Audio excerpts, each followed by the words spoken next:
नमस्कार दोस्तों, बहुत बहुत स्वागत है आपका न्यूज़ टाइम के इस प्रोग्राम में।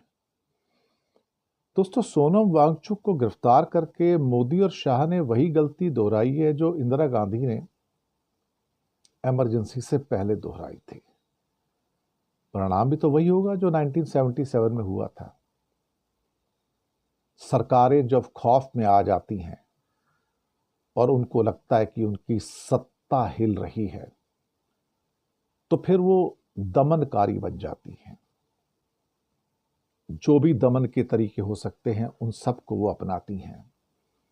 जेलों में भेज देना, टॉर्चर करना, एफआईआर दर्ज करना, कोर्ट केसेस में उलझा देना।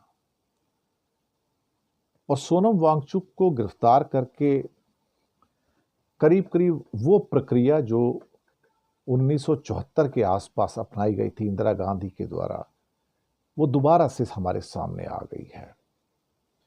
एक बार फिर से सच को बेड़ियों में जकड़कर अंदर डाल दिया गया, क्योंकि वो सरकार की झूठ और मक्कारियों को लोगों तक ला रहे थे। और सरकार को तो सब गांधियों से डर लगता है ना। महात्मा गांधी से भी डर लगता था गोडसेवादियों को। और अब इसका हालात ये हो गए कि लद्दाख के इस गांधी से भी इस सरकार को डर लगता है, क्योंकि वो अनशन करता है, वो सत्याग्रह करता है, वो पैदल मार्च करता है। और ये सब करना तो आतंकवादियों का काम है, आपको तो पता है ना। ब्रिटिश सरकार ने 6 बार महात्मा गांधी को जेल में डाला था कुल उनके जीवन काल में। सोनम वांगचुक की तो शुरुआत हुई है सिर्फ अभी, और ना जाने अब भारतीय अंग्रेज कितनी बार उसे जेल में डालेंगे। अंग्रेज महात्मा गांधी के सच से डरते थे, सत्याग्रह से डरते थे, आमरण अनशन से डरते थे, मार्च से डरते थे।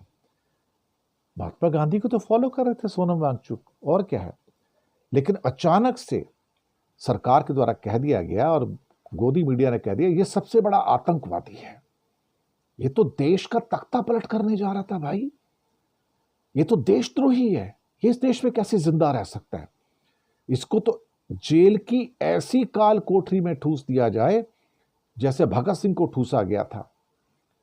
और हो सकता है उनको फांसी की सजा भी हो जाए।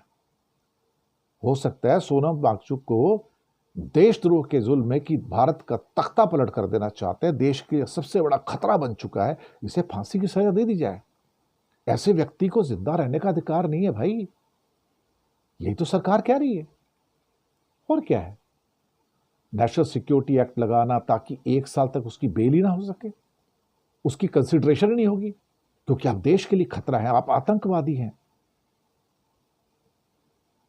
क्या कहा जाए साहब, सच के सामने बड़ी बड़ी सरकारें झुकने को मजबूर होती हैं, लेकिन जब तक झुकती नहीं तब तक बुलडोजर की जगह गोली से काम चलाती हैं।